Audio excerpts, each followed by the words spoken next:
Mark. Nice to see you refreshed after the winter. First day back in the office, albeit a very different looking office than you had last year. How was it? It was good actually. We a little bit shame they were a little bit laid out, but the recovery wasn't too bad.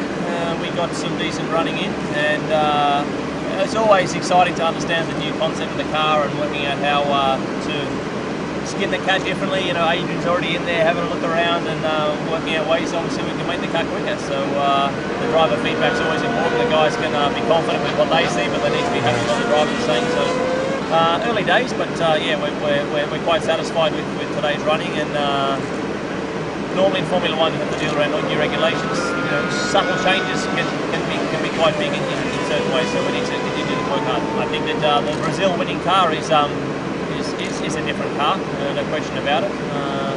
You know, we always come to Herezu with the new cars. We never get to drive in Herezu with the cars that we finish the season with, and so it always feels different because they're babies in terms of what they're in their development. And obviously, seeing the RB8, the new car for the season ahead, run for the first time is, you know, there's always an air of excitement and anticipation.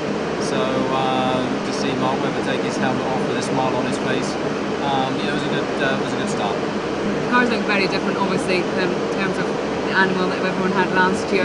Adrian was talking about this cooling hole for the drivers in the front nose. What can you tell us about that? Is that all it's really doing? I think aesthetically, obviously, it's a significant change that draws everybody's focus and attention to it. I think from a performance point of view, it does obviously make sense. That's why so many teams have adopted the low nose, high chassis scenario. Adrian's always very conscious about the aesthetics, and rightly so. And so to put the air intake there, which is you know, predominantly driver cooling. So hopefully the drivers at races such as Malaysia should have a more comfortable time. How different is the car that you were driving out there today from the one that you remember past? Not a lot different. I mean, it's very similar what I drove a few weeks ago, and okay, the new tires seems to be a bit better than the demo tires what we ran 2 weeks ago and yesterday. So that's a nice thing. So the car feels okay to drive. So at least the first feelings are pretty good with the car. Plenty of changes from the car that you drove last year to this year. Can you feel them as a driver, the subtleties of the different rules, the tyres? You can definitely feel at some points the stability is not quite there with the fancy engine maps and exhausts.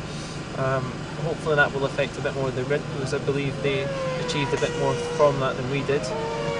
But it's like anything, the rules change, and very quickly these guys put a car on the track and balance it, and that's what it's all about. You know, you drive the car as quick as you can with the balance you've got, and really, you know, the times that we're seeing already today are pretty quick, even compared to what we saw with all the downforce last year.